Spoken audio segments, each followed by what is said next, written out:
திருப்பத்தூரை அடுத்த கந்திலி பகுதியைச் சேர்ந்த மந்திரி மகன் ஆனந்த் பாபு. இவர் அதே பகுதியில் உள்ள பேக்கரி கடை ஒன்றில் மாஸ்டராக வேலை பார்த்து வருகிறார்.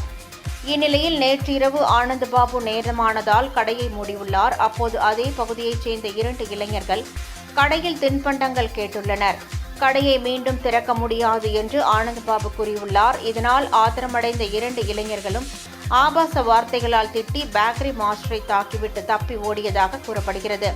இதுகுறித்து ஆனந்த் பாபு அளித்த புகாரின் பேரில் கந்திலி போலீசார் வழக்கு பதிவு செய்து அதே பகுதியைச் சேர்ந்த குமார் மகன் விஷால், உதயசூரியன் மகன் அஜய்ராஜ் ஆகிய இருவரையும் கைது செய்து நீதிமன்றத்தில் ஆஜர்படுத்தி சிறையில் அடைத்தனர். இச்சம்பவம் அப்பகுதியில் பரபரப்பை ஏற்படுத்தியது.